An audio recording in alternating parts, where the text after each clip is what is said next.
interviews, okay, that we are going to complete, right? So advanced people, the entire collection implementations you will be learning in your advance, okay? Testing people, collections is not much required for you, right? Okay, so advanced people, this is just a basement, okay? So this is just a base, okay? We are just introducing the concepts to you people, okay, not the implementations, okay, right? So today we are going to discuss regarding collections, right? So yes, guys, okay, so let us directly enter into the concept today, right? So today we will be discussing about collections, I told, right? So what are these collections basically, right? So why do we require collections, right? So that is nothing but, right? So basically, guys, collection, okay, so collection in Java, okay, collection in Java is basically an interface. Okay, whatever that I am teaching today, okay, only the characteristics are very, very important. Okay, so everything is there in the notes. The only thing is you people need to study, right? Each and every characteristic of each and every data structure is very, very important, right?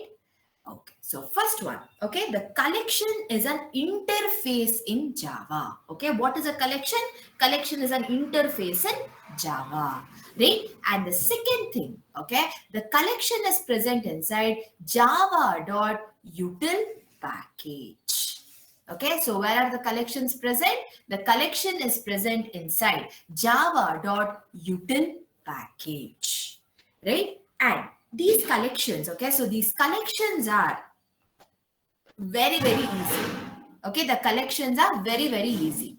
So basically these collections are used to, okay, used to store multiple values. Okay, they are used to store multiple values. So even in your arrays also, okay, even in your arrays also, you're using arrays to store multiple values only, right? Agreed, all of you, right? So what is an array? An array is a continuous block of memory, right? So why do we use array? In order to store multiple values, correct? So now, why do we use collection? Even the collection is also used to store multiple values. So what is the difference between your arrays and collection? Guys, okay? So whatever the job that we are doing with respect to arrays, same old job we will be doing with respect to our collections as well. But, right? But many people will not prefer arrays. Why? Because of its limitations. Okay, so because of its limitation. So which are the limitations of an array? So that is nothing but size is fixed. Okay, second one, okay, arrays require complex logic. Okay, arrays require complex logic to solve. And in arrays, okay, so in arrays, the manipulation of the array is very difficult. Okay, so that is nothing but adding an element, removing an element, searching an element, updating an element. So that is nothing but CRUD operations are very, very difficult, right? So CRUD, create is nothing but add, retrieve. So R means retrieve is nothing but, right? So to access, U means update is nothing but searching, D means delete is nothing but removing, right? So all these CRUD operations are very, very difficult to perform, right? But whereas with respect to collections, it is very, very easy. And your arrays are homogeneous collection of data. Correct? Your arrays are homogeneous collection of data. So what do you mean by homogeneous? Homogeneous in the sense same old, okay? So same type of elements are stored. Okay, same type of objects are stored. Different kinds of objects can't be stored, right? So these are the four limitations of an array. Okay, so regarding these limitations, we are going to switch towards collections. Okay, so therefore people are moving towards collection. And right? So inside this collections, okay, so we are going to have n number of built-in methods. Okay, so what are we going to have? We are going to have n number of built-in methods. Why? Because to perform these four operations. So which are those four operations? Add, remove, search, and access.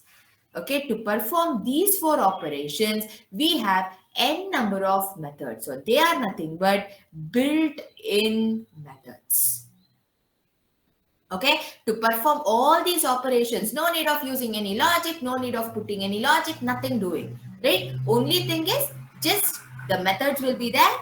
Try to access, use. Try to access, use. Call the method, use it. Call the method, use it. It's just like instant food. Correct? No need of using any, right? Any kind of logic at all. So guys, basically guys, okay, so basically these, okay, in entire collection, what is the basement is you have to remember the methods. Okay, there are n number of methods. It is good that how many ever methods you know. Okay, so many ever good. Okay, so much good you will be good at your collections. Okay, so only thing is regarding the method knowledge. Okay, so method purpose you should have, right? So how you will get? Only by studying, right? Only by reading and digesting the concept. Okay, without the characteristics, without the methods concept, the collection is nowhere it is used. You can't survive in collections at all, right? The only thing is you have to read and digest the characteristics, right? As well as the methods and its purpose. What is a method? How many types of methods are there? Why we use them? You should have the basic knowledge regarding this.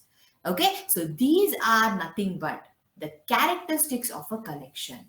Okay, collection is an interface. It is present inside java.util package and it is used to store multiple values. It is nothing but a group of objects. Okay, this is nothing but a group of objects and right. So it consists of n number of built-in methods, right? And the last one is in this collection, right? We can store heterogeneous values.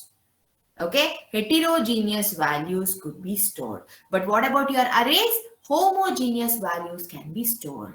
Correct? So depending on all these things, okay, the collections are wideliest used framework. Okay, the collections are wideliest used frameworks in Java. Right? Your entire Hibernate and your Springs are based on this collections, guys. Whatever that you will be learning in your J2EE, okay, it is based on your collections. Okay, developers, okay, whatever that you will be doing in your advanced Java, it is based on these collections and its inbuilt methods itself, right? So this is all about the collection characteristics. So now, okay, now we are going to have four data structures in collections, guys. Okay, we are going to have four types of data structures in collections. The first data structure is, okay, the first data structure is your list. Okay, and the second one is queue, and the third one is your sets, and the fourth one is your map. Okay, all these four are nothing but the data structure. Okay, data structure of collection, right? So why do we use list in order to implement collection? Why do we use queue? We use queue in order to implement collection. Why do we use set? We use set in order to implement collection. So why do we use map? In order to implement collection. So therefore, in all these list, queue, set and map data structure, the only motto is what? To implement collection. But in different approach. Okay, in different approach. In all these data structure, using all these data structure, we are going to add an element into the collection. We are going to remove an element into the collection. From the collection, we are going to access an element from the collection and we are going to update an element inside the collection or search an element inside the collection.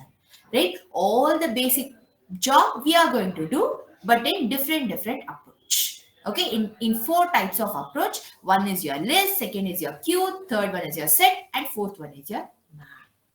Right? So here, each and every data structure and its characteristics are very, very important. So, ma'am, how can we solve, ma'am? Depending on the client requirement. Okay, depending on the client requirement, you people have to use the data structures whichever you are comfortable with. Okay, and the characteristics of your data structure and your client requirement must and should match. Okay, so these are nothing but the 4 data structures that are very, very important. Right? So how are these data structures are defined? So in this, the first 3 data structures are defined inside collection hierarchy. Okay, they are defined inside collection hierarchy, and your only map data structure is present inside map hierarchy. Okay, it is present inside your map hierarchy, right? So these are nothing but the different hierarchies. These are nothing but the 2 hierarchies which are very, very important. Okay, so let us discuss related to each and every data structure and its characteristics. Okay, so before directly moving on to the data structure, what we will see is first we will just see, okay, so how do our collection data structure looks? Okay, how do our collection hierarchy looks, right? So now this is a very vast hierarchy, guys. Your collection hierarchy is a very vast hierarchy. So in this collection hierarchy, okay, in this collection hierarchy, we are going to have, okay, this hierarchy is very, very important. Okay, this hierarchy is very, very important. So what did I tell to you people? The collection is an interface, I told. Correct? The collection is an interface, I told. Right? So whenever we just speak about interface, okay, whenever we just speak about interface, so here, right, your collection, it consists of, your interface consists of which methods? Non-static abstract methods. Correct? Right? Your collection interface will also have non-static abstract methods, guys. Okay, and for this collection interface, we are going to have a parent interface called as iterable interface. So what is the interface that we are going to have? We are going to have a parent interface called as iterable interface. So whichever the methods that are present inside your iterable interface will be automatically inherited to your collection interface. Agreed? Why? Because your iterable interface and your collection interface both are in parent and child relationship. Correct? And next to your collection interface, we are going to have 3 data structures. Okay, each and every data structure is also an interface. First is your list, second is your queue, and the third is your set. Okay, and now, so depending or based on the hierarchy, based on the inheritance concept, okay, so whichever methods and based on your abstraction concept, so whichever the abstract methods that are present inside your interface, okay, so who is going to give the implementation for them? Who will give the implementation for all your abstract methods that are present inside your interface, guys?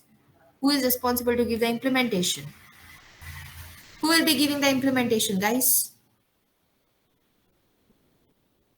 Who is responsible to give the implementation for all your non-static abstract methods that are present inside your interface?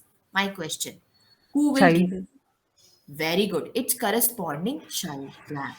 So therefore, whichever methods that are being inherited from iterable interface, collection interface, and whichever methods that are present inside your list interface, for all these non-static abstract methods, who are responsible to give the implementation? The array list or your linked list. So whenever we just want to create an object, or whenever we just want to use list data structure in order to perform or in order to implement collection, we need to create an object for which 2 classes? We need to create an object for array list class or for linked list class. Any one we can go.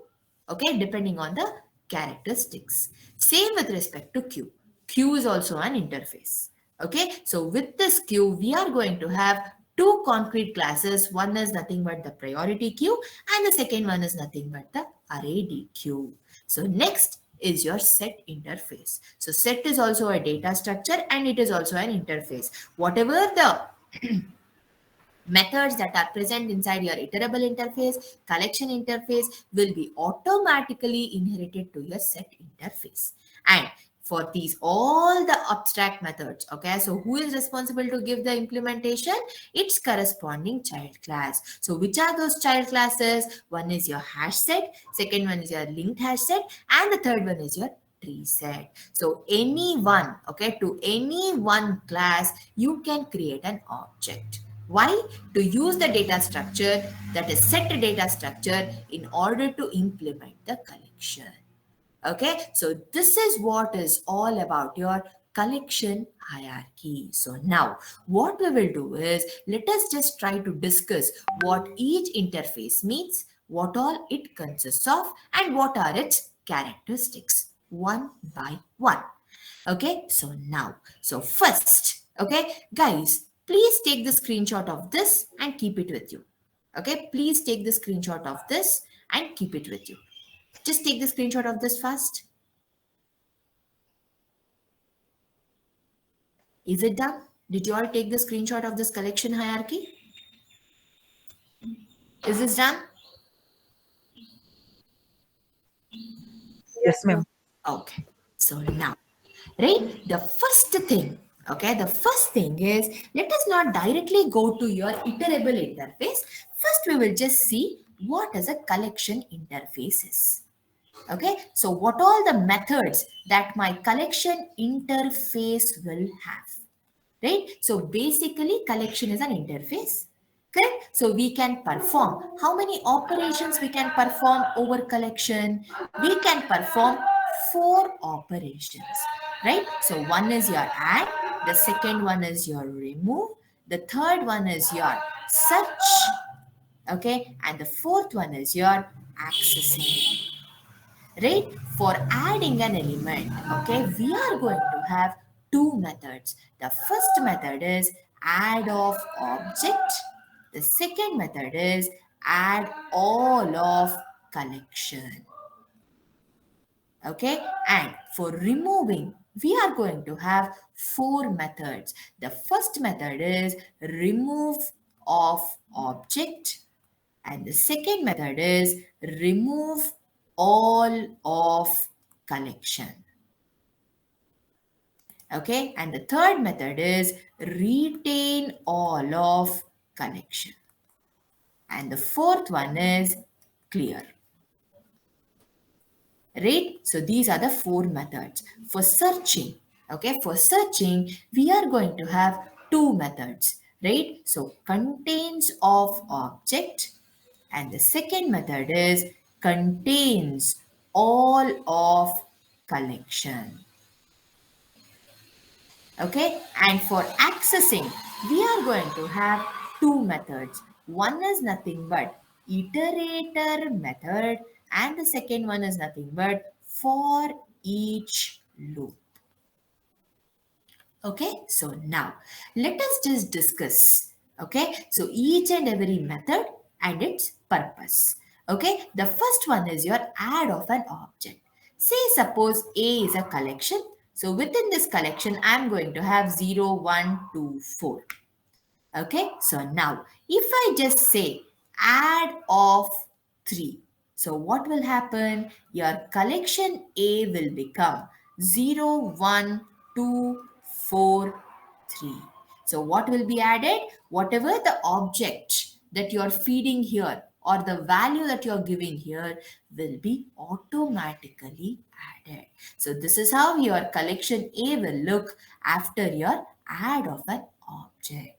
So this is what the purpose is. If anyone asks, can you please explain me add of an object method in your collection interface? This is how you have to explain them. Just take a simple example and explain them. So what is happening? It is just trying to add an element into your collection.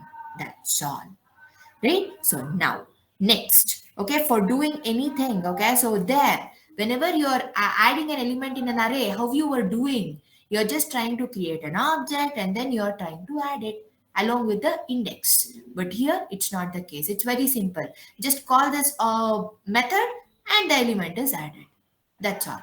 Next one is your add all of collection. So what is it? Say suppose your A is, okay, so 096. Okay, if I just give add, okay, so and B is one more collection. B has 119. Okay, so whenever I tell add all, okay, add all of B. So what will happen? So inside my A collection, 0, 9, 6 and 1, 1, 9. So what is the total length of A now? Can anyone tell me? What's the total length of A? What is the total? Very good. So it is nothing but 4. Right? So the entire collection, the entire B collection will be added in a single block. That is nothing but the entire collection B will be added as a single object. Okay, it will be added as a single element or single object within your A collection. Right? So this is what the difference between add of an object and add all of a collection. Right? So these two are very, very important. You need to get the clarity, okay, what it does. Right? So this is used to add an entire collection inside the another collection. This is used to add an element inside the collection. That's all is the difference. Right? So now, right? So this is all about your adding of an element or a collection inside your another collection. So now, okay, so we are going to discuss, okay, so we are going to discuss related to, okay, so we are going to discuss related to remove method. So what is this remove of an object? Say suppose A collection is there. Okay, so if I give remove of 6, okay, what will happen now? My collection will become 119. So what is happening here? Whatever the value, whatever the element that you're giving, that will be removed out of your collection. That's all. Okay, whichever the element that you're going to give, that will be removed from your collection. So next one is nothing but your remove all of collection. Say suppose A. Okay, so 1, 9 and within this we are going to have 0, 6, 7, 1. So this is nothing but your B collection. So if I give remove all of B. So what will happen if I give remove all of B? So my collection will be having 1 and 9. Right? So what is happening here? The entire B collection will be removed. Right? The third one is retain all of collection. So what do you mean by retain all of collection? Say suppose A. This is very, very important. The difference between your remove all of collection and retain all of collection is extremely important. Right? Your collection is having 1, 9 and collection C 0, 6, 7. Okay? If I give retain all of C, what will happen to your collection? 0, 6, 7.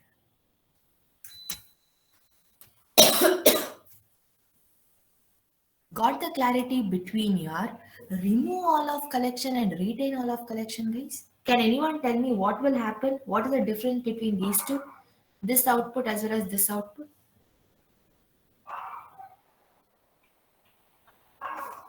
All element is removing the B block and retain is not removing B block. It remove the first block.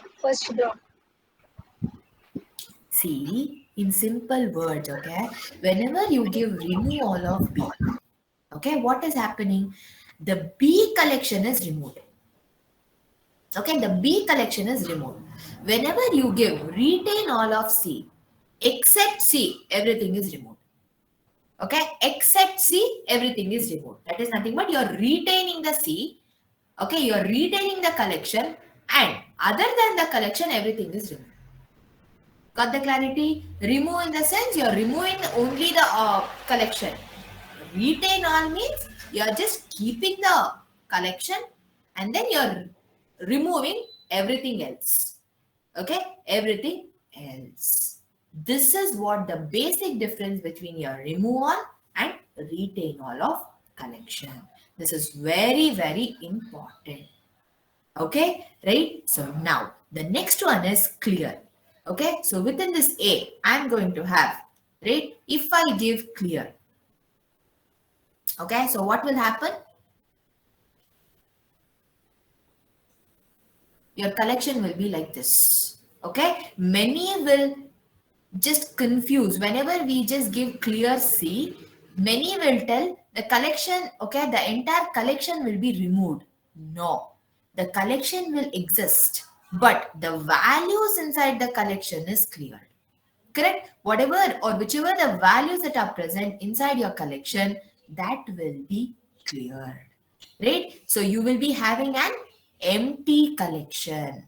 What you will be having? You will be having an empty collection. Got the clarity regarding remove operations and its methods? Got the clarity? Right? The only thing is just keep in the mind what is the purpose and you should be able to tell them. Is it fine? Any doubts in your remove methods? Remove of an object, remove all of an object, retain all of a collection, right? And clear, right? So, okay. So, these are nothing but, right? So, these are nothing but the methods that we are going to use for removing an element or a collection. So, the next one is nothing but it is about your search method. So what is this search method? So this is a collection. Okay, so 0, 6, 7, 9. So I will be using contains of 9.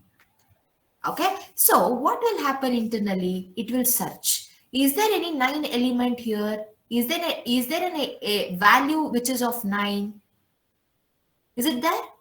Yes, obvious. So therefore, what it will return? It will return true. Your contains method return type is what? It is only Boolean. Right? If I give, okay, contains of 10, what it will do? In the entire A collection, it will search for 10. Is there any 10 here? Is there any 10 here? No. So therefore, what it will return? It will return false. Very easy, very simple, right? So this is all about your contains of an object.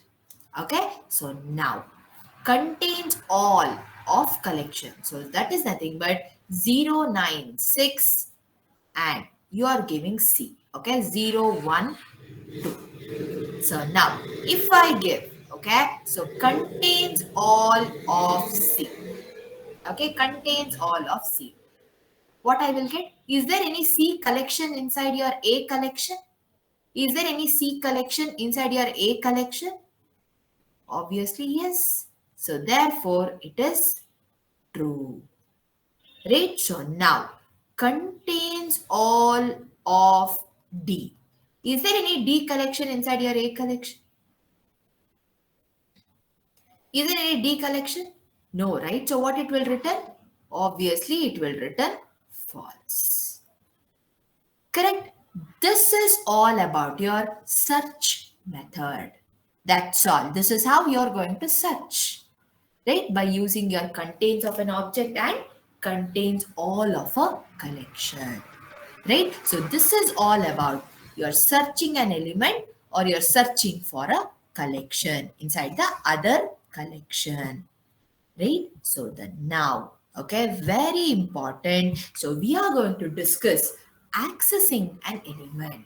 Okay, so how can we access an element? We can access or search, or print an element with the help of, access means what? Printing an element. Correct? How can we print an element or an access an element?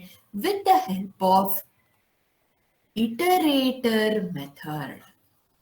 Okay, so what is this iterator method? So guys, these are the methods that are present inside your which interface? Inside your collection interface. Okay, now, so what about your iterator method? What it is? It is a method which is present inside your iterable interface. Where is it present? It is present inside your iterable interface. So guys, in interface, okay, in interface, obviously I can contain, okay, so I can contain only non-static methods, okay, they are abstract in nature, correct? I can only have abstract non-static methods inside my interface, correct? Inside my interface. So now, who is responsible to give the implementation for this?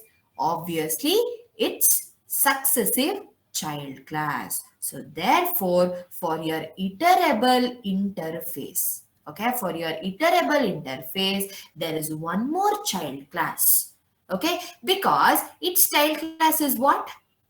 Its child class is what? It is also an interface. Can it give an implementation, your collection interface? No, it can't give. Why? Because inside the interface, the non-static methods with the body is not at all allowed. Correct? Along with the body, we can't declare any non-static methods at all. So who is responsible then? So your iterable interface will have one more concrete class called as iterator class. Okay, it will have one more concrete class called as iterator class or iterable class. Okay, so this class consists of iterator method and has next method and your next method. So all these are the three methods, okay, so which are present inside your iterable interface, and for all these three methods, the implementation is given in your iterator class. So where are the implementations given? The implementations are given inside your iterator class. So therefore, okay, so therefore, how do these methods will work?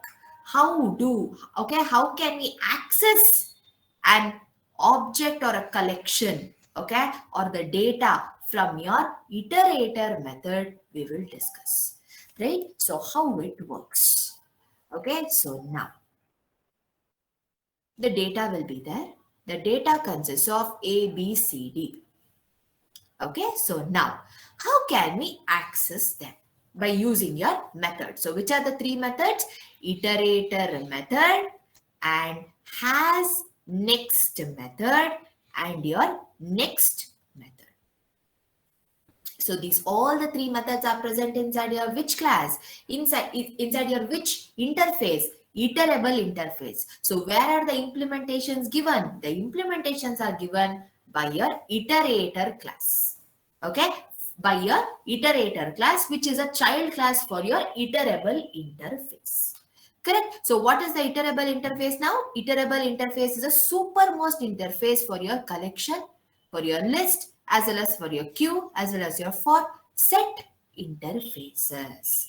Correct. So now, okay, how the accessing is done.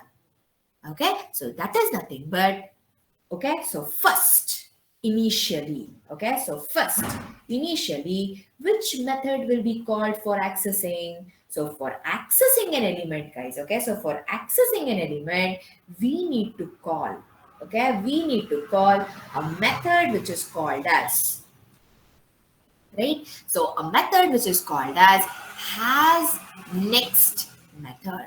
Okay, first which method you're calling? You're calling has next method. So what is the job of this method? Say suppose, okay, so say suppose here, okay, we are going to have, let me just write it in this way so that it is very easy for understanding. Okay, so let me just take this in order. Okay, this inside your collection A, B, C. Okay, we are going to have cursors like this. Okay, we are going to have cursors like this. Cursors are nothing but the pointers where the compiler will go from one point to another point. So now, what is this has next method? The first method is called as your has next method whenever you just want to iterate or access. So the has next method is called. So what is the job of your has next method? So it will just, the cursor will be pointing towards first position. Okay, so what it will do, it will just check whether there is any element next to the cursor or not. Is there any element next to the cursor, guys? Is there any element next to your cursor? This is the cursor. Yes. So what it will return? It will return true. Okay, what it will do? It will return true. Right? So then what will happen? Iterator method is called. Which method will be called?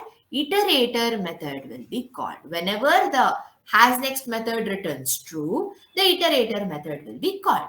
So what is the job of iterator method? It will return or it will print the value. What it will do? It will print the value. Okay, it is successfully printed. So now, right, the third one is, the next is, next method will be called. Right, next method will be called. So what is the job of your next method? The cursor will be pointing here itself. Correct? Your next method will also check, is there any element next to the cursor? Yes, it will check whether it has been printed or not. Yes, it has been printed. Next, what it will do? It will shift the cursor to the next position. What it will do? It will shift the cursor to the next position. It will check the value and shift the cursor. Okay, shift the cursor to the next position. Okay, next. What will happen? Again, back. So, has next method will be called. Right? After next method, has next method will be called. So, now, what is the job of has next method? It will check whether there is an element next to the cursor or not. Is there any element next to the cursor? So where am I now? I am at this point. Is there any element next to my cursor? Obviously, yes. So therefore, what it will return? It will return true. So next, once the has next method job is done, then the iterator method is called. So what is the job of iterator method? It will print the value. So once the iterator method job is done, what is the next method that is called? Next method is called. Right? So the next method is called. So what is the job of next method? It will check whether there is an element next to the cursor or not. Again, yes, it is there. So and it will check whether the value is being printed or not. Yes, it's done. So now what is the job? It will shift the cursor to the next position. Correct? Wait. Jaya Prakash, wait. Okay? It will shift the cursor to the next position. Right? So now, again, which method is called? Has next method is called. So what is the job of has next method? It will check whether there is an element next to the cursor or not. Is there an element? Obviously, yes. So now what will happen? Again, iterator method is called. So what the iterator method will do? Iterator method will print the value. Yes, the job is done. Next, the next method is called. So what is the job of your next method? It will check, is there any element next to the cursor or not? Yes, it's there. So is the value printed or not? Yes, it got printed. So now what it will do? It will shift the cursor to the next position. Okay, done. So now which method will be called? Has next method will be called. Is there any? What is the job of has next method? It will check whether there is an element next to the cursor or not. Is there any element next to the cursor now? Next to the cursor. Is there any element? Yes, obviously. So therefore it will return true. Right? So whenever it returns true, what will happen? again the iterator method is called. Only when the has next method returns true, the iterator method is called. So next what will happen? The value is printed by your iterator method. So once the value is printed, next what will happen? The next method will be called. So what is the job of next method? It will check the value. It will just check whether there is a cursor, whether there is a character next or value next to the cursor or not. Yes, the value is there. Then what it will do? It will just check whether it is being printed or not. Yes, it's been printed. Then it will shift the cursor to the next position. Okay, once the cursor is shifted to the next position, okay, again what will happen? Your has next method is called. So now what is the job of has next method, guys? It will check whether there is an element next to the cursor or not. Is there any element next to the cursor now? Is there any element next to the cursor? No. So now what it will return? It will return false. Which method will return false? Your has next method will return false. If it returns false, if your has next method returns false, then the iterator method is not called. Okay, then the iterator method is not called. Once the iterator method is not called, obviously the next method will also not be called. So therefore, my iteration will stop. Jai Prakash got your answer? The iteration method, the iteration will stop. Okay, the iteration will stop, right? So now what will happen, right? So what it signifies that you have reached the end of the collection, right? What it signifies, whenever the has next method will return false, it will define that we have reached the end of the collection. So therefore the iteration will stop. Okay, so did I get the values? A, B, C, D is the same values that I need to print? Yes. Correct. The iteration is done. The accessing is done. Is this easy? Got the clarity? All of you? So this is how your iteration is done in your collections. Okay, so this is how the iteration is done in your collection by using all the three methods. Has next method, iterator method, as well as your next method. Understood? Any doubts? Anyone in your iteration, guys? Any doubts? Or is it clear? Everything I have given in the notes. Don't worry. Right? So this is very, very important. So got the clarity? So now with this, I could tell. Okay? So with this, I could tell I am done with my iterable interface and I am done with my collection interface. So these are the methods that are present inside your iterable interface as well as your collection interface. Okay, and these are the methods and its purpose. Okay, so these methods are very, very important. Okay, please try to remember each method and its purpose. Okay, so now, okay, we will move on to the data structures. Okay, each and every data structure we will discuss and its corresponding characteristics we will be discussing. So now, first data structure we will take is our list data structure. Okay, so for this list data structure, what are the characteristics we will discuss? Right, the first data structure is nothing but your list. Okay, so what are these lists? Right, so this list is basically an interface. Correct? It is present inside java.util package. Right, and this is a sub interface. Correct? It's a sub interface for what? For your collection and for your iterable interface. Agreed? Right? So this is the reason. That's why I just told you people to take the screenshot. Okay, you can just relate the things. Okay, so this is also basically an interface, which is a child interface to which all the interfaces for your collection as well as your iterable interface. So whichever the methods, the non-static methods that are present inside your iterable interface as well as inside your collection interface, both will be automatically inherited, okay, inherited to the list interface.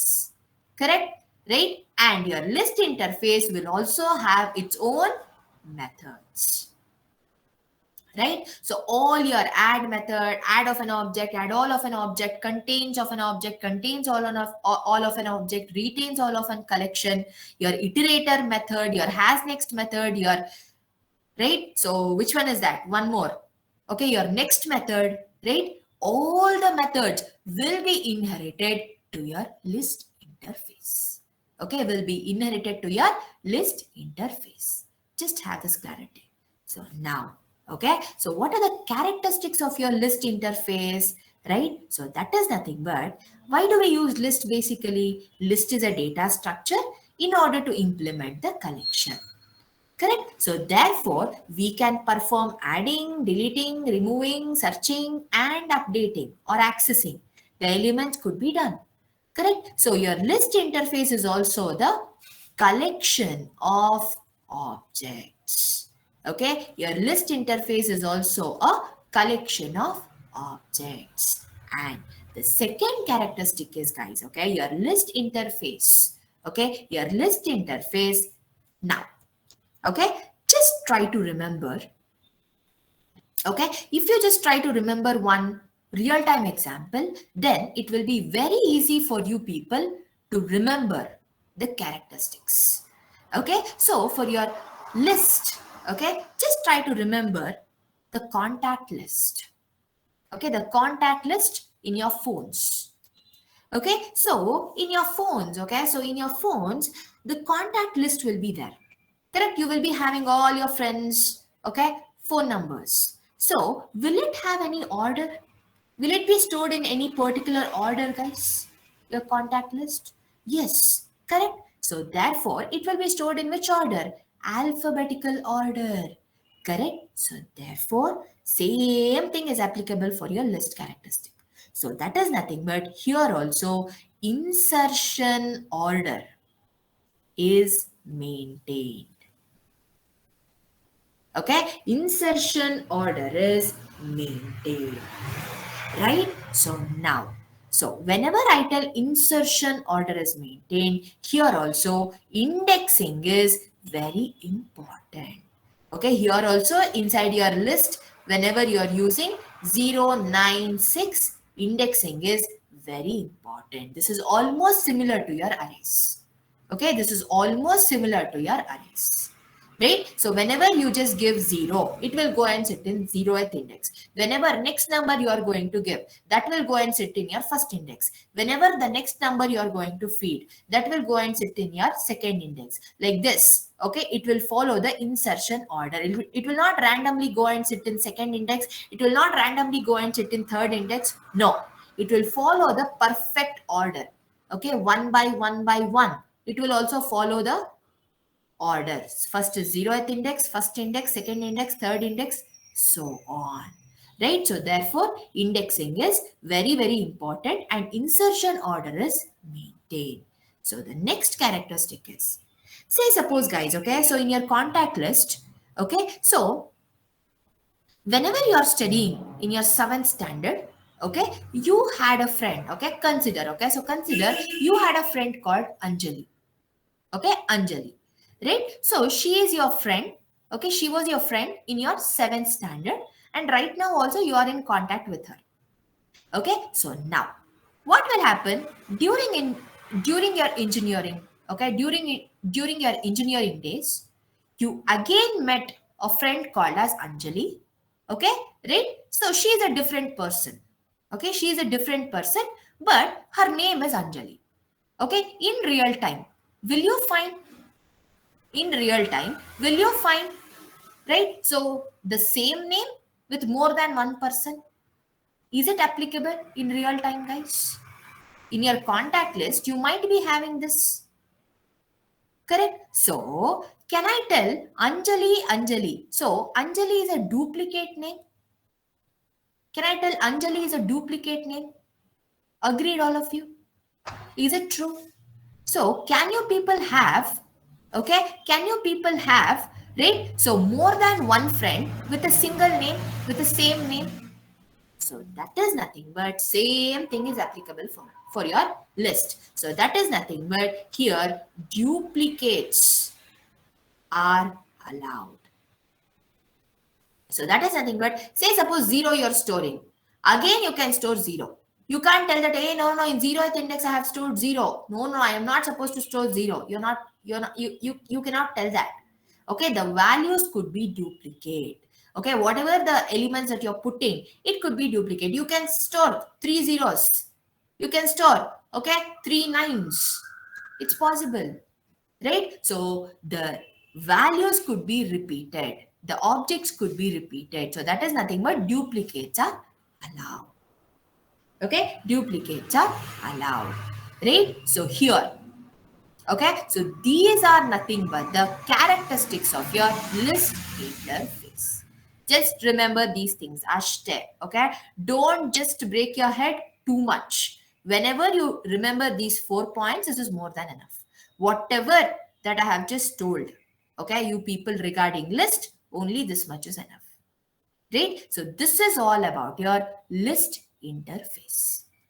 Okay, so now, okay, to implement this list interface, okay, to implement this list interface or to use this list interface in order to implement collection, okay, in order to implement collection, I need to create, okay, I need to create an object for which two classes now?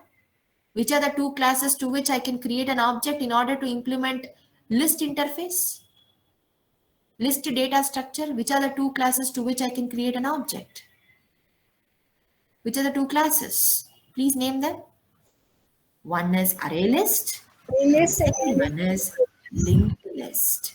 Correct? So these are the two classes to which I have to create an object, okay, right, in order to achieve collections using your list data structure.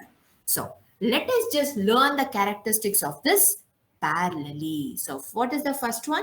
The first one is your array list. And the second one is your linked list. Right? So what is the first characteristic? So your array list is a concrete class. Okay, it's a concrete class. Your array list is a concrete class. Okay, so this is a class, okay, in which we can give the implementations for all the non-static abstract methods that are present in your collection, in your iterable interface, in your list interface, etc. Right? To all these methods, to all these abstract methods, so your array list concrete class is responsible to give the implementation.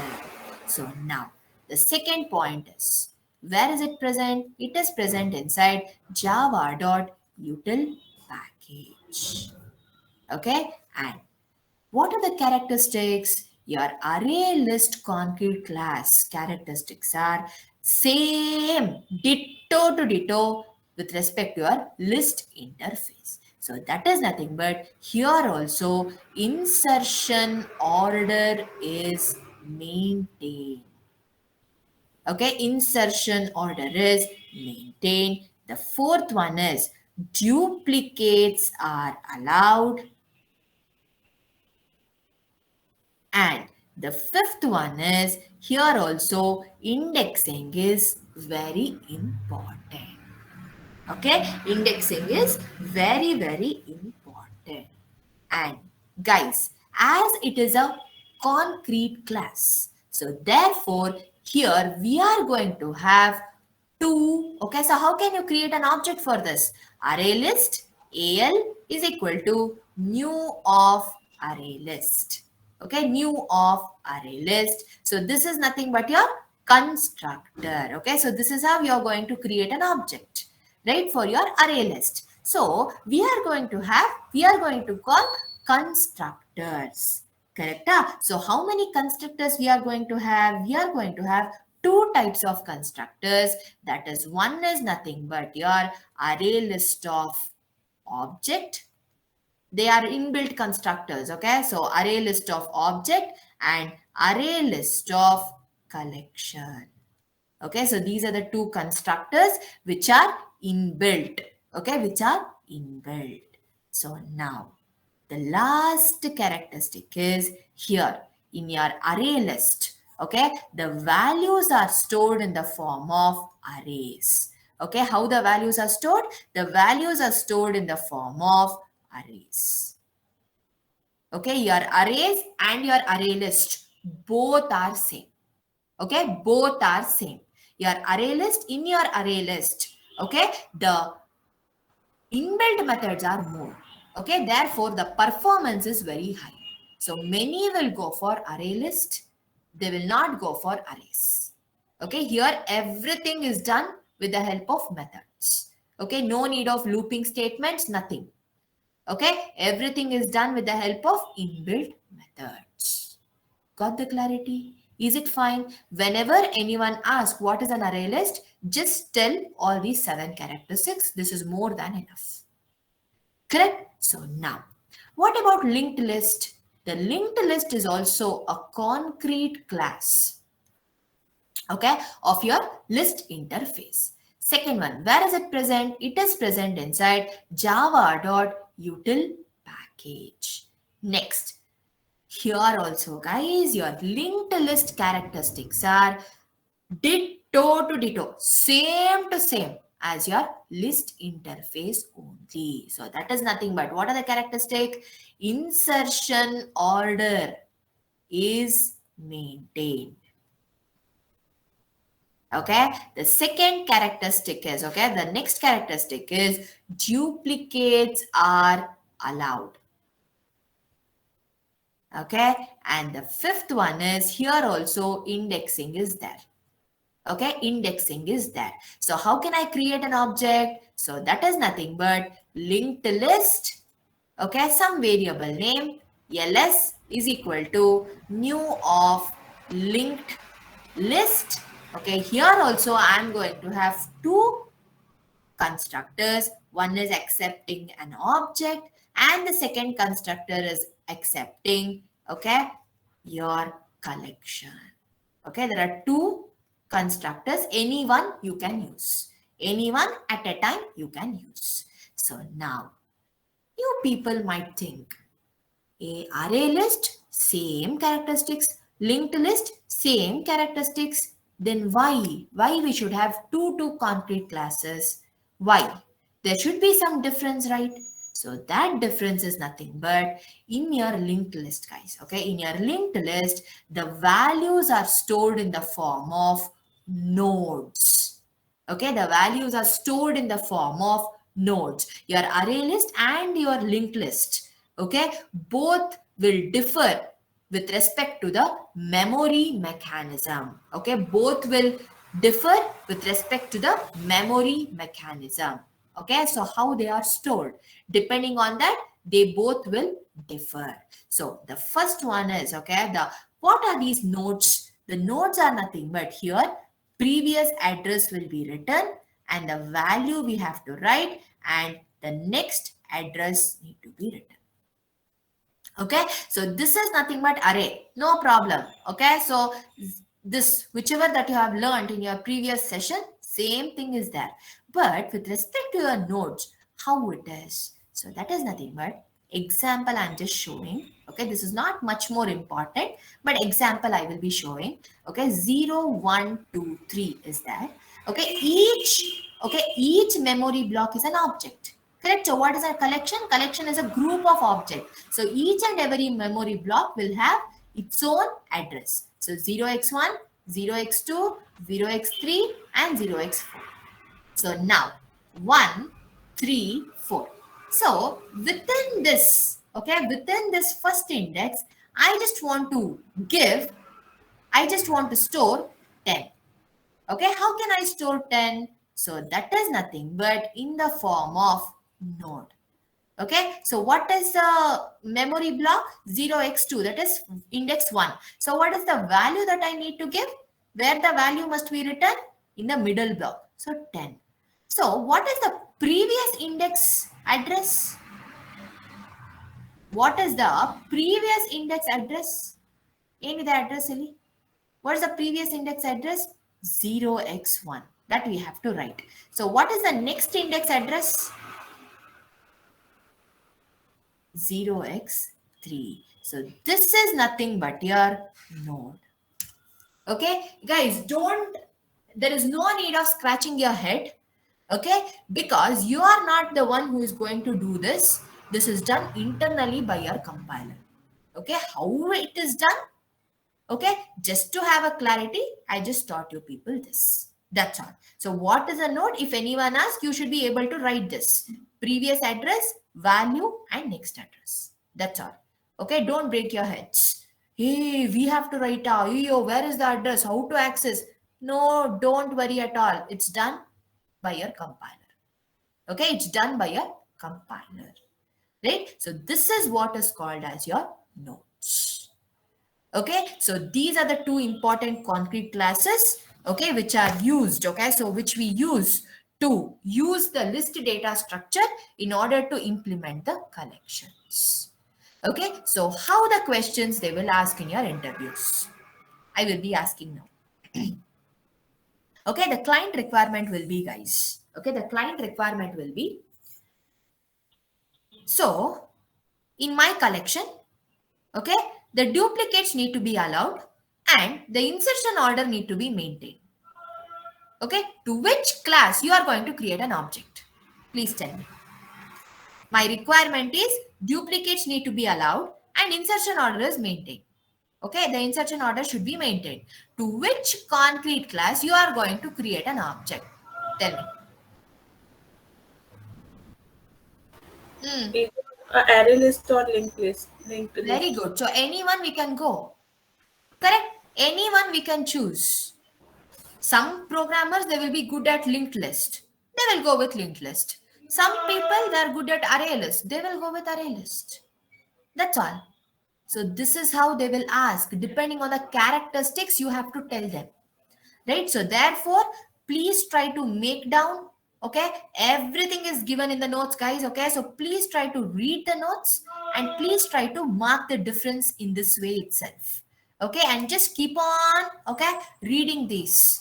Okay? At least daily. Just keep on seeing that so that it will just stay in your mind. If they ask, suddenly you can tell. Okay? Suddenly you can tell and you can tell the characteristics as well. Okay, so this is all about your list data structure. Okay, so what is a list interface and what all it consists of, what are its characteristics and how many types of concrete classes are there and what are its respective characteristics, right? So this entire thing is all about your list data structure. Okay, so this is all about your list data structure. So next. Okay, the next thing is nothing but your, okay, the next one is nothing but your set data structure. Okay, so guys, queues are not much used. Okay, queue data structures are not much used. I will be telling regarding that as well, but first we will cover set and then we will come to queues. Okay, so now, what is the set? Set is also an interface. Okay, it is present inside where java.util package. Okay, same with respect to your set. Okay, set is also a sub interface. Okay, set is also a sub interface for your which all the things. So for your collection interface as well as for your iterable interface. Okay, now, right? So therefore, whichever the methods that we discussed, okay, all the methods are inherited to your set interface as well. Correct? So now, what are its characteristics? The characteristics of sets are nothing but it is also a collection of objects. Correct? So why do we go for set interface? The set data structures, okay? So we are going for set data structure in order to implement collection. Okay, we can perform addition, removing, deleting, okay, sorry, adding, removing, searching, and accessing. Everything could be performed on your collection, but in a different approach. Okay, but with a different approach. So, what is the second characteristic? The The second characteristic is, okay, so how do you people remember the characteristics? For your list, try to imagine your contact list. But for your set, okay, try to imagine, okay, a set of t-shirts in your cupboard. Okay, a set of t-shirts in your cupboard. Say suppose if you are having 10 t-shirts, okay, 10 t-shirts, right, in different colors.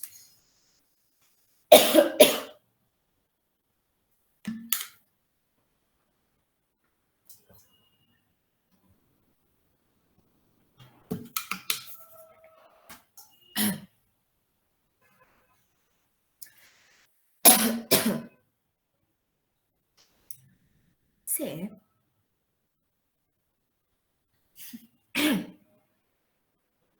okay, say suppose if you're having 10 t-shirts, okay, in your cupboard.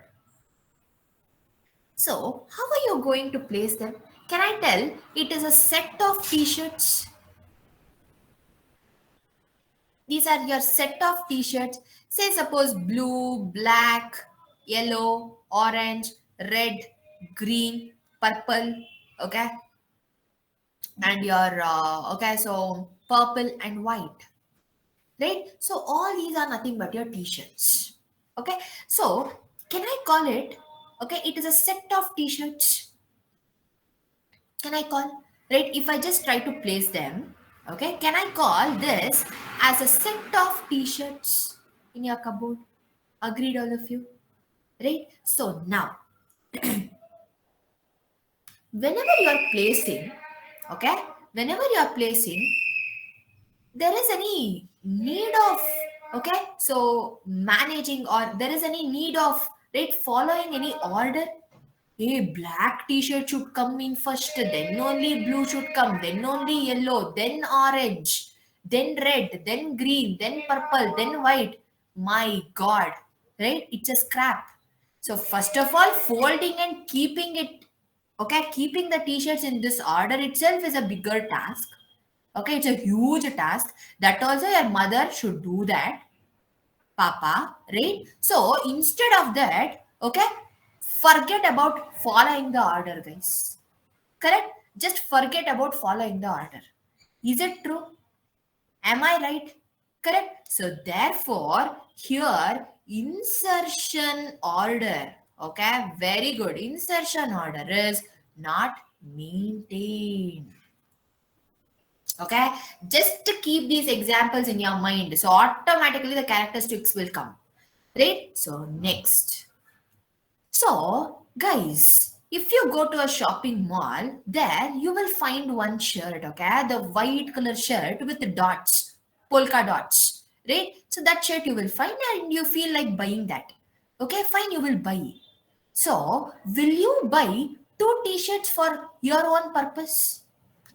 Will you buy two t-shirts, same white color t-shirt with the black color polka dots, okay, black color dots, same t-shirt, will you buy two?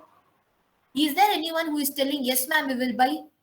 My God, okay, is there, oh my God, yes, thank you so much, okay, so all are normal people here, correct? Obviously we will not go and buy, okay, obviously we will not go and buy. So therefore, duplicates are not allowed. Easy. It's so easy to remember. Correct? Duplicates are not allowed. Okay? And next. Okay? Here, no insertion order is required, Appa. Okay? So therefore, no indexing is required. Will you agree? Right? No indexing. If there is no indexing order, why do we require index then? Therefore, no index is there. Okay, no indexing is required. Indexing is not at all required. Okay, right? So now, here, okay, so inside and collection, we can pass null also. Okay, so within a collection, if it is a set, we can pass null. Okay, null as a value.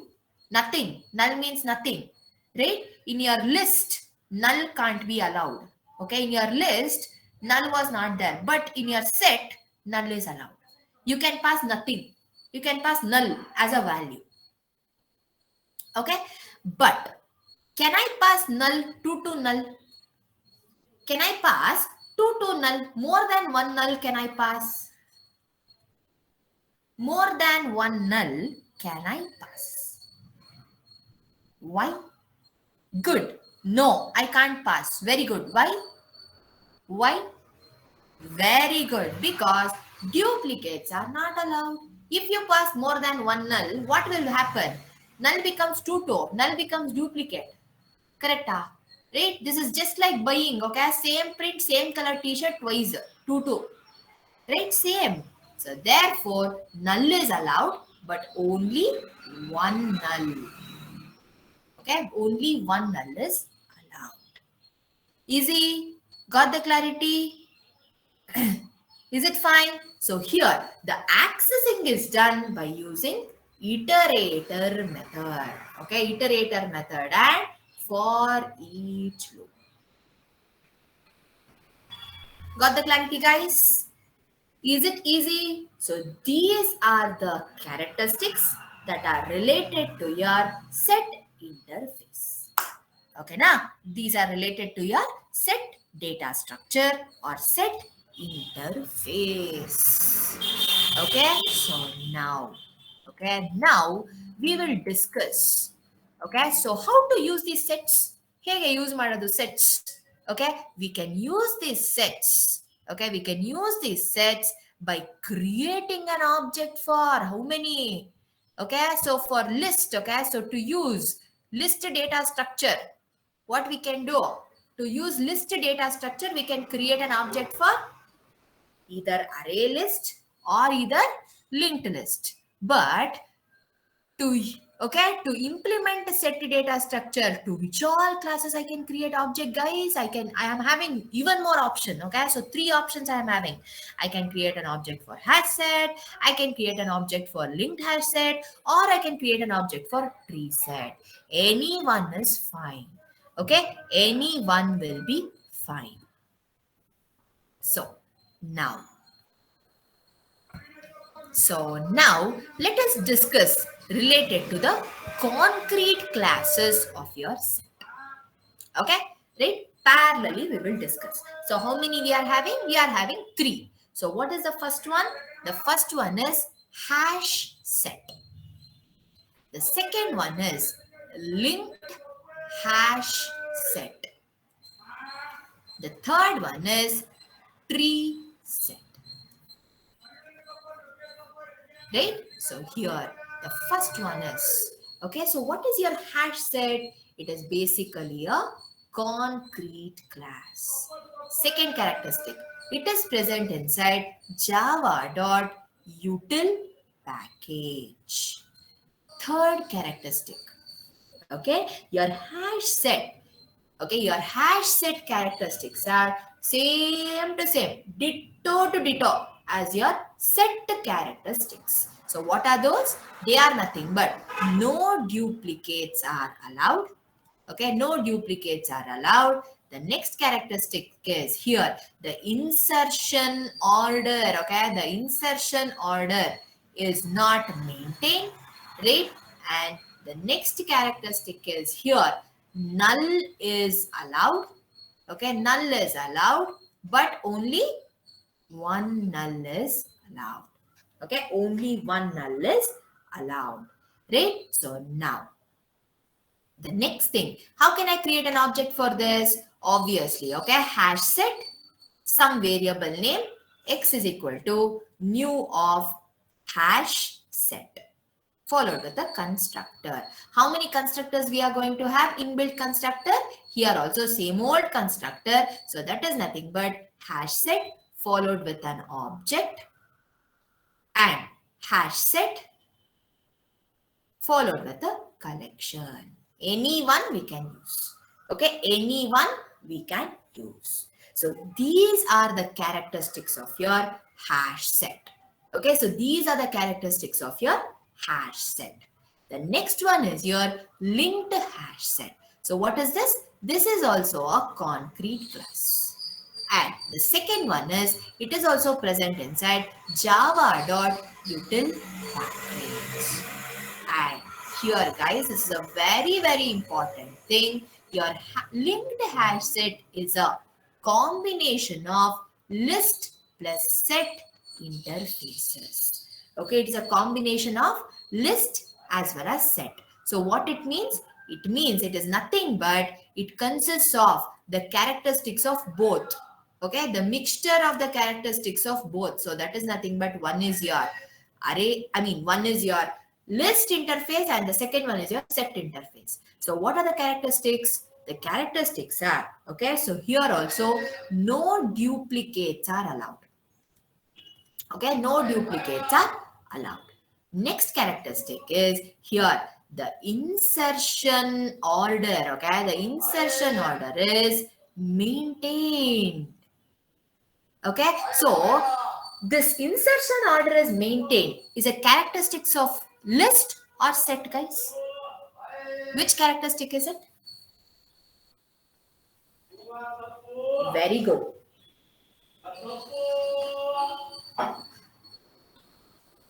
Correct, right? So therefore, it is a combo of both your list as well as set. Correct. And the next characteristic is here also null is allowed. Okay, null is allowed, but only one. Why? Because duplicates are not allowed. Correct. And the same way, okay, as the sixth characteristic is here also same way the object is created. That is nothing but linked hash set. Some variable name is equal to new of linked hash set. Here also we are going to have two constructors, linked hash set. Okay, linked hash set of object as well as linked hash set of collection. Okay, these are the two constructors that we are going to use, right? So this is all about your linked hash set. So the next one is all about your tree set. So what it is also a concrete class. Sorry. Next, it is also present inside java.util package. Sorry. And the most important used set is called as your tree set. Okay, the most important used, okay, is your tree set. Okay, this is very, very important.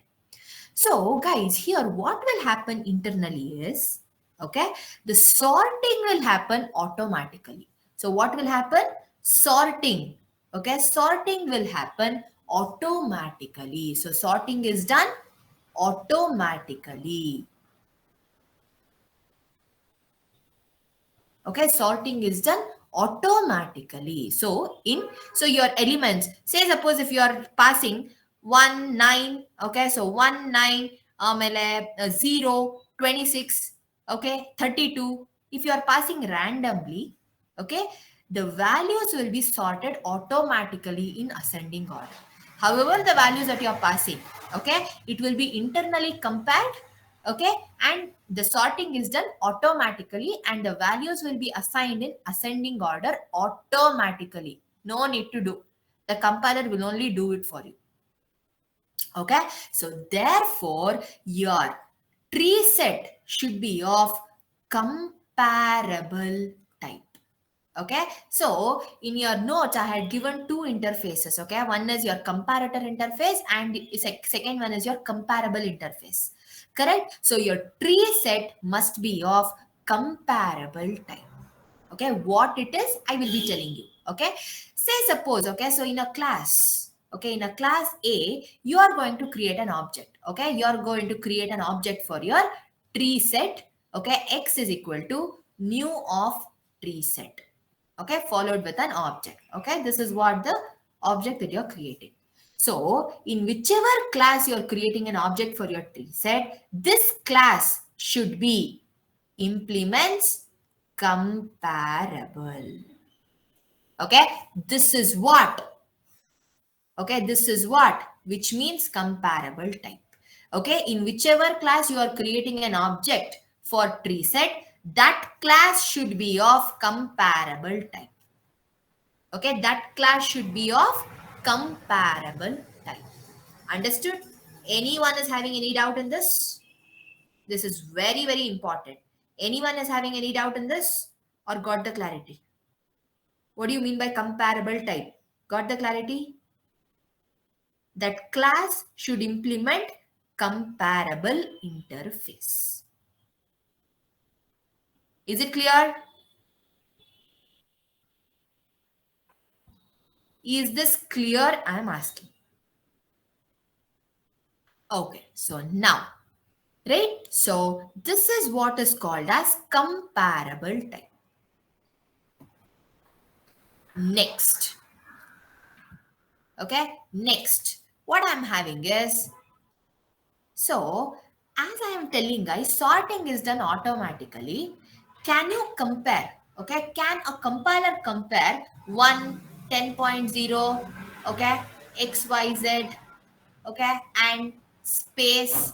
Can it compare? Can a compiler compare if you give different values? No, right? Obviously, it can't compare. So therefore, your tree set must contain, okay? Tree set must contain homogeneous objects. Okay, it can accept only homogeneous objects. Right?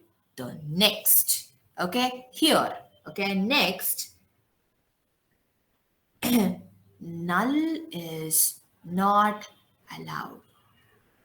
Okay, if you pass 0, null, 6, 7, 8, where will the null be placed, guys? Where will the nothing be placed? How can you sort it in an ascending order? Can you compare null with any of the other values? Or can you tell, yes, I can just give a place for your null in ascending order? Can you compare null with any other values? Null means nothing. Obviously, we can't compare. Correct? So therefore, null is not at all allowed. Okay, null is not at all allowed. So these are the, okay, so these are the very, very important. Okay, and one more thing, okay, so here also duplicates are not allowed. Okay, duplicates are not allowed. Right? So these are the characteristics of your tree set. And this is very, very important. Okay? This is extremely important. Right? So now, there might be a question. Okay? So my requirement is, okay, the insertion order need to be maintained and duplicates are not allowed. Okay? So I just want to implement collection, to which class you are going to create an object. Duplicate should not be allowed and the insertion order should be maintained. To which class you can create an object. Linked hash set. Correct, linked hash set. What about your tree set? Can I go for tree set also? Whenever I am telling your ascending order is maintained. Yes, ma'am. Okay, I have not written it. But whenever I tell the sorting is done automatically, okay? So whenever I tell the sorting is done automatically, obviously the insertion order will also be maintained only, right?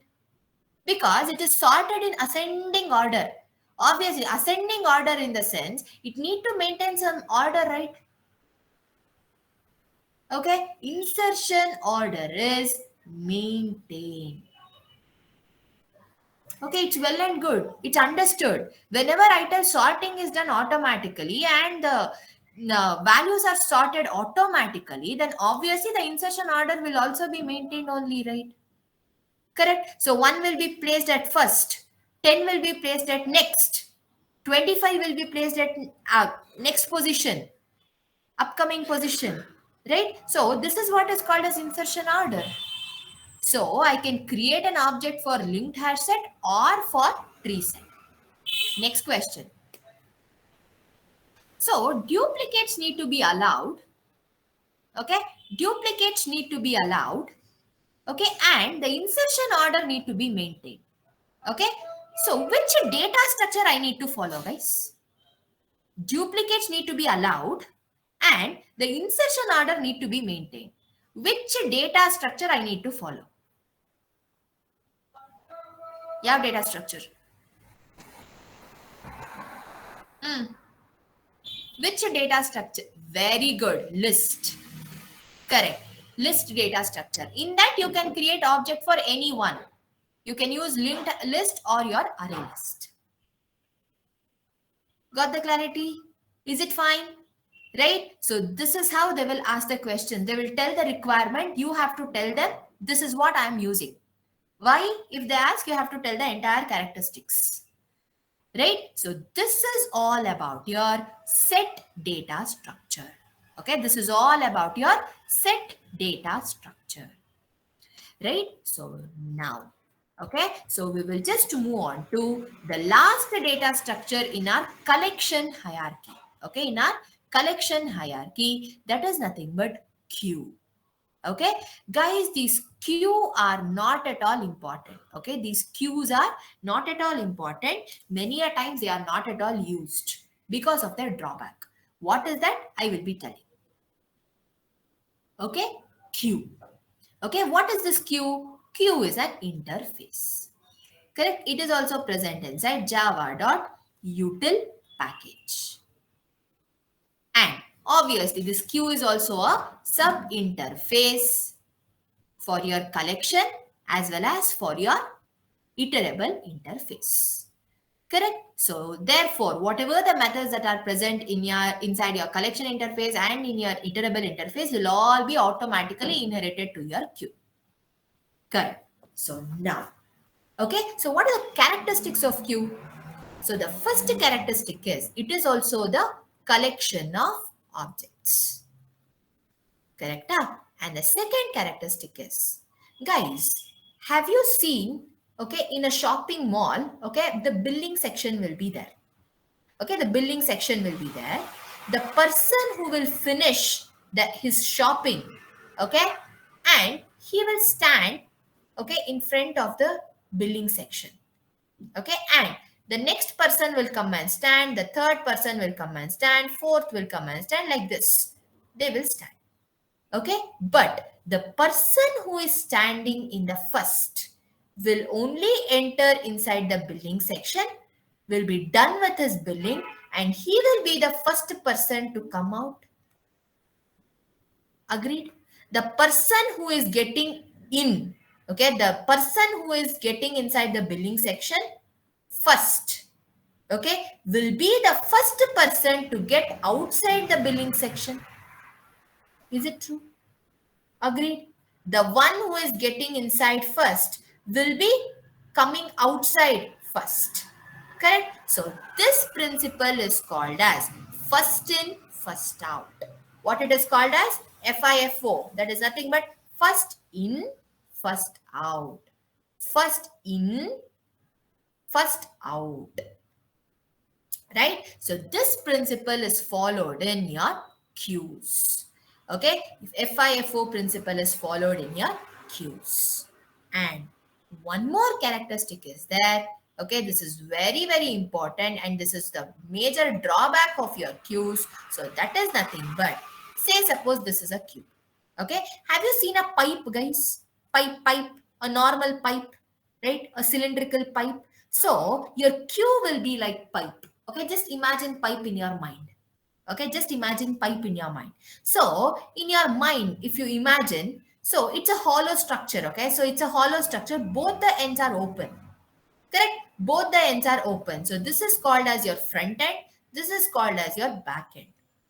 So in normal, okay, in general, what will happen if the water is inserted here? It will come out from this side. If the water is inserted here, it will come out from this side. Is it true? Right? So what is the main thing? The water could be passed from front end or from back end. Will it make any difference? Can I pass? Can I just make the water to flow from front end or from back end? Can I do that? Because both the ends are hollow, right? Same thing here. The inserting and deleting or removing, inserting and removing of an element or an object could be done on both the ends. Okay, in a queue, the inserting and deleting or removing an element or an object could be done at the both the ends. So say suppose one you are feeding up. Okay, from your front end, you are going to insert one. From your back end, you are going to insert two. Okay, from your front end, you are going to removing two. Okay, from back end, you are inserting two, but from your front end, you are removing two. From your back end, you are inserting three. From your front end, you are removing three. Right? So, don't you think it is a very, very tedious task? Can you just keep a track on the values? How many values are inserted? How many values are deleted? How many values are inserted? How many values are deleted? Can you keep a track? If the insertion and if the removing, okay, the insertion is done on the both the ends and removal is also done at the both the ends, can you keep a track on the values, guys? Can you keep a track on the values? Obviously, you can't keep. Correct? Obviously, you can't keep. I'm not telling that it's impossible. No, it is possible, but it is very, very tedious. Correct? It's very, very tedious. So therefore, these queues are not much used.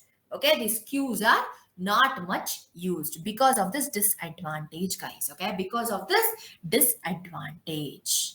Got the clarity? Is it fine? So because of this disadvantage, it is not at all used much. Only 5% to 8% is used. That's all. Okay, and it requires complex logic to solve. Okay, and it requires complex logic to solve. Okay, so this is all about your queue.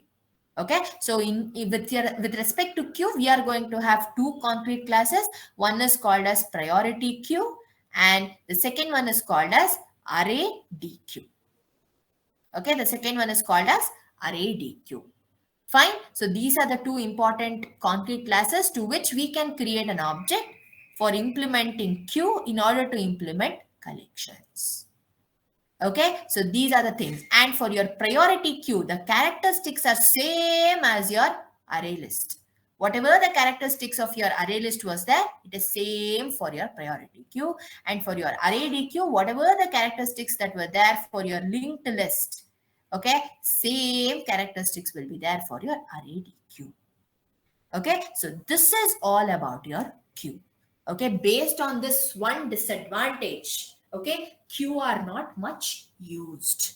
Okay, queues are not much used. Okay, so this is all about your queue data structure. Okay, this is all about your queue data structure. Right? So therefore, my entire collection hierarchy is done. Okay, my entire collection hierarchy is done. So now we are going to have one more hierarchy. Okay, one more framework in collection. Which was that? One was our collection hierarchy. The next one was which hierarchy? The next one was map hierarchy. Correct? Map hierarchy. So this is how your map hierarchy will look. Okay, so what is this map hierarchy? The map hierarchy consists of, okay, is there any iterable interface above this? Is there any relationship between your iterable interface and your map interface? No. Okay, no. Right, we don't have. So why do we go for map? Right, so this is the most wideliest used data structure, guys. Okay, your map and sets are both, okay, so these two are most wideliest used data structures. Okay, your map, okay, so why are we moving for map is we don't have iterable interface at all. So therefore we don't have iterator method at all, right? There is no need of iteration. Okay, so what we did, we just discussed, right? So we just called the has next method, then iterator method, then next method, right? We just try to iterate. We just try to access the elements, okay, by using all these three methods. That itself is not required. Okay, that iteration step itself is down, it's gone. It's been removed totally. Those three methods, calling, accessing, no required. Okay, for your map, okay, we are having different method which will do this job. Okay, we are going to have different method or different technique. Internally, it will only do. The iteration is done internally. No need of learning that method also. Okay, internally your compiler will take care. Okay, that iteration. No need of calling three methods. That job is also done. Okay, it is automatically done by your compiler. Don't you think it is even more easy?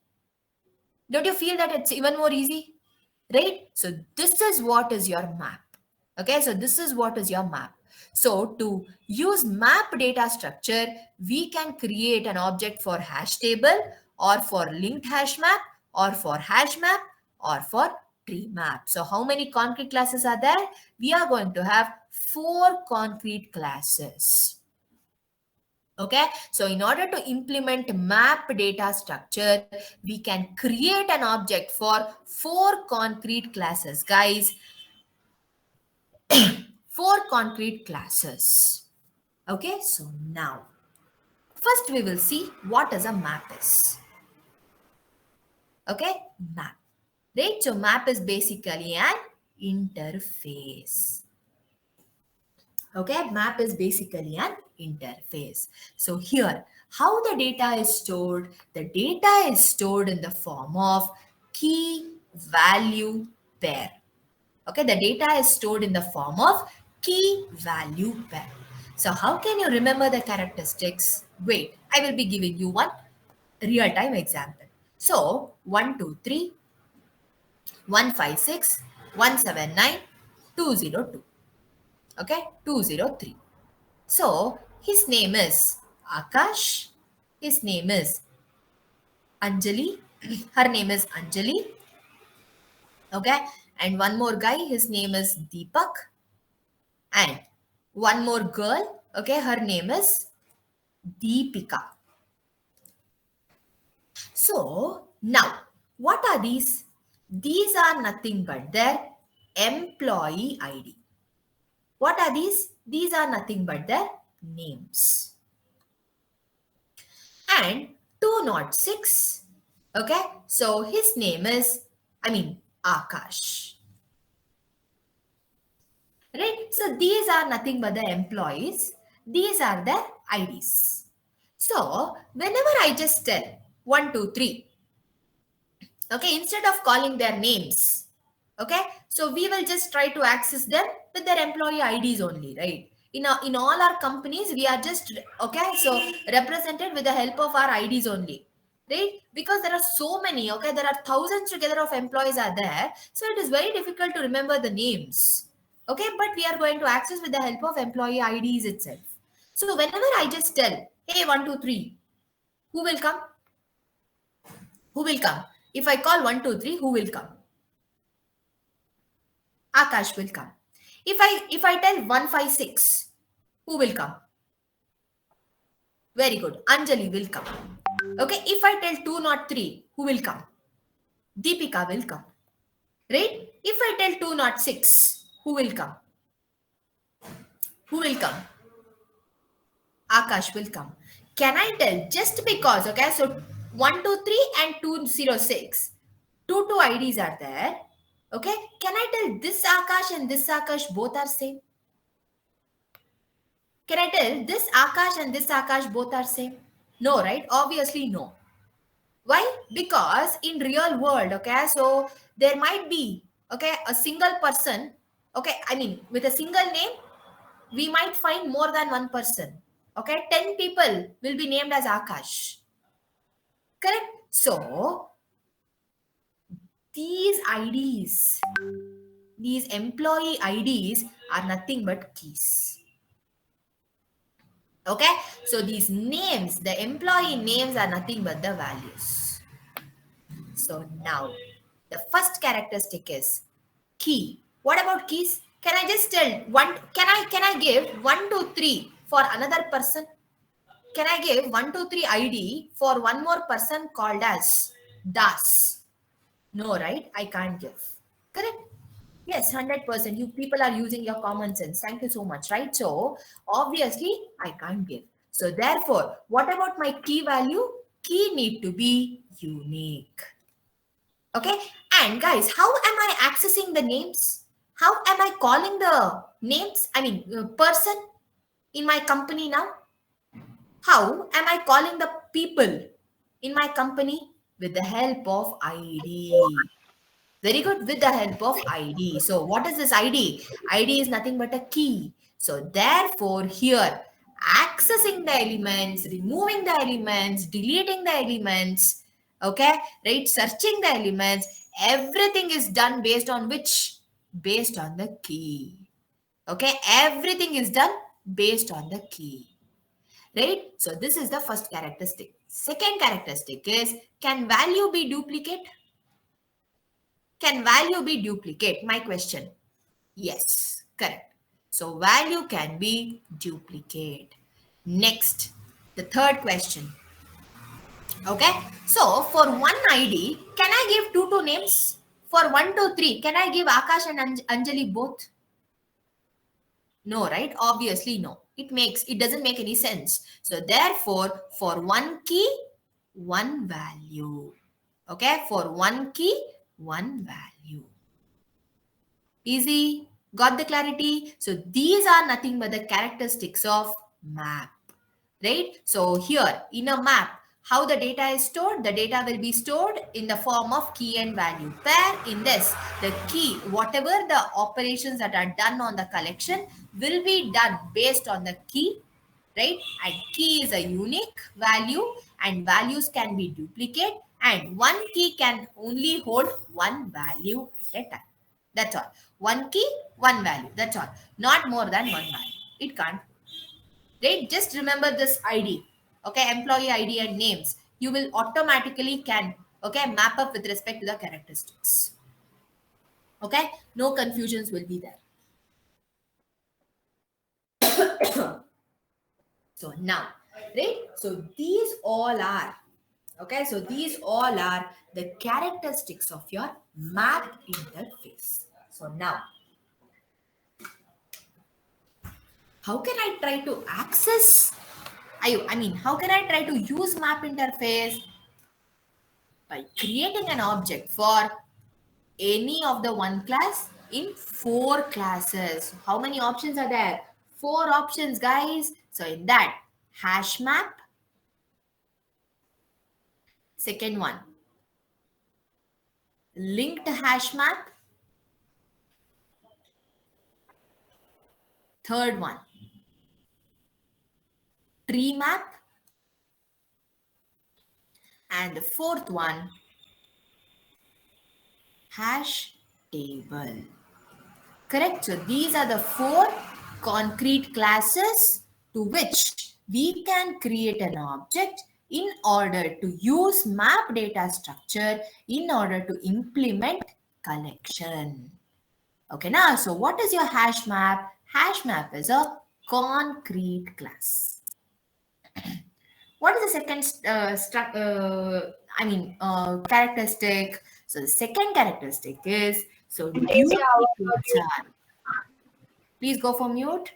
So duplicates are not allowed. Okay, so inside your hash map, duplicates are not allowed. The third one, okay, third one is insertion order is not maintained. Okay, it's not maintained, is not maintained. Duplicates are not allowed. Next, the fourth characteristic is, guys, how can we access, how can we add, how can we remove, how can we search the object or a collection using your map data structure? What is the main thing? Based on what we will do? Based on key. Very good. So therefore, key value. Okay, so key value, right? So can't be duplicate. Correct? Key value can't be duplicate. That is one, right? Because keys are unique. And key value can be null. Okay, you can pass the key value as null, but only one. Why? Duplicates are not allowed. Correct? So the next one. Okay, what about values? Can it be null? Can I pass null as a value? Yes, I can pass. And can I pass more than one? More than one null? Yes, I can. Why? Because duplicate values are allowed. Duplicate names are allowed. Employee name. Akash. It's a duplicate.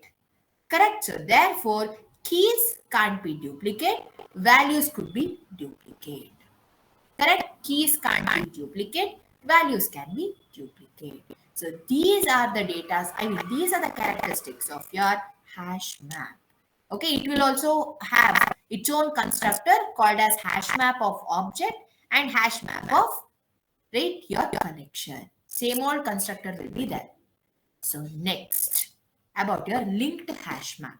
So what are these linked hash map? The linked hash maps are nothing but, okay, so here insertion order, okay, so insertion order is maintained, right? Your linked hash map is a combination of list plus map.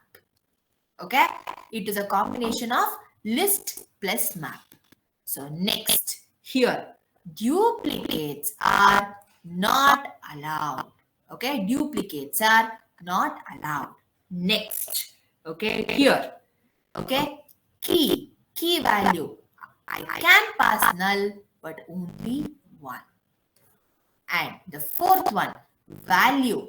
Yes, I can pass null more than one. I can pass. Correct? Multiple of null, I can pass. Right? Multiple values of null, I can pass. Correct?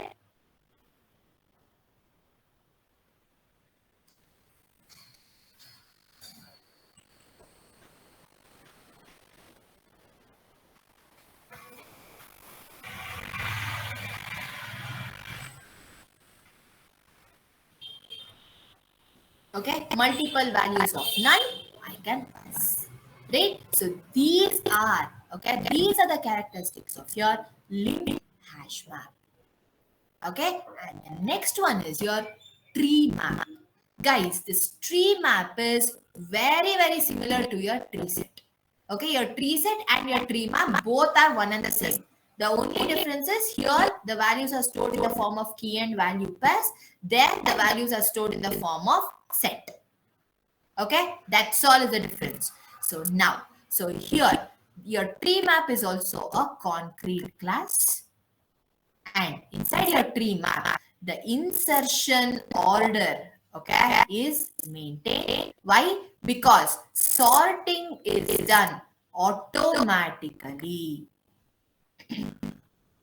Okay, sorting is done automatically. The third one is, okay, here duplicates are not allowed, and the fourth one is it also should be of comparable type. Okay, this is same as your tree set. Okay, and the fifth characteristic is, okay, the fifth characteristic is here key value.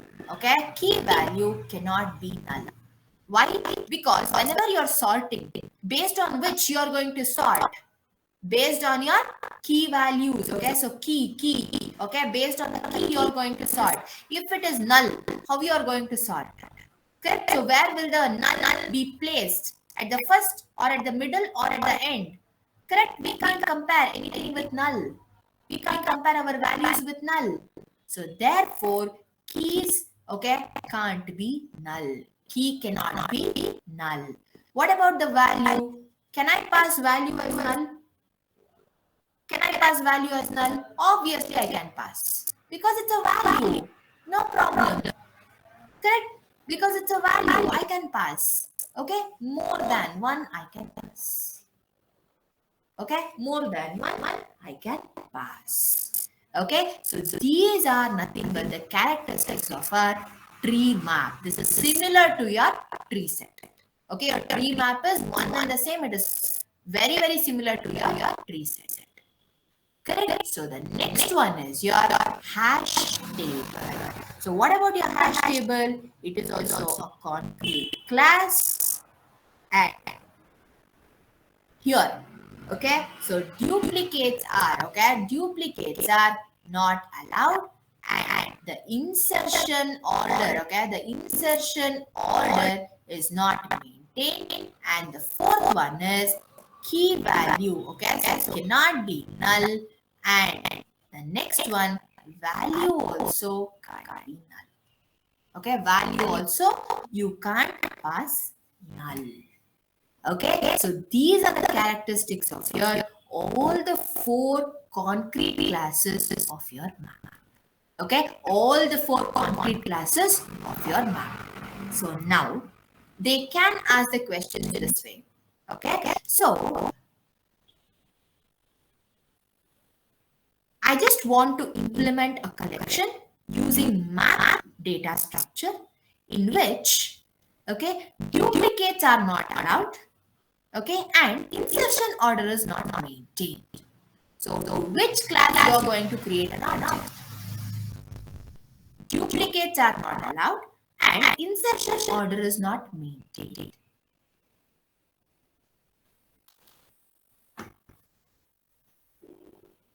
Hash map. Okay, what about hash table? Can I create an object for hash table for this requirement? Yes. Good. I can create for anyone.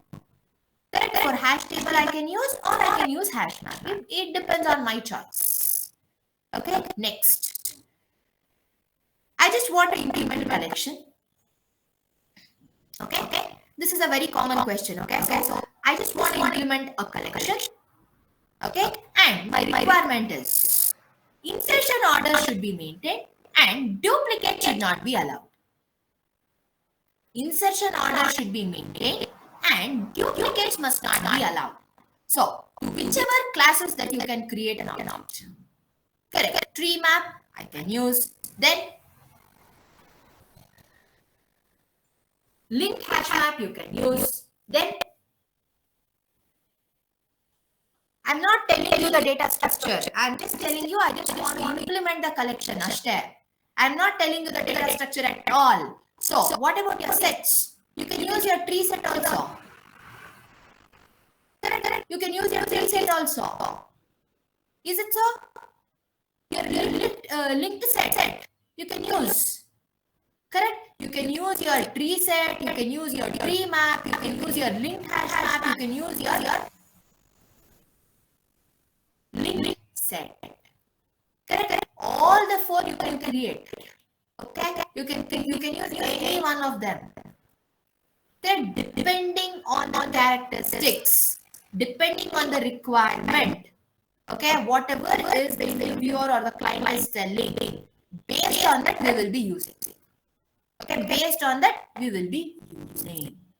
Okay, for this, how you will get to know? Only whenever you just sit and practice the characteristics. Okay, only when you people read the characteristics, then only you can analyze things. Otherwise, you can't.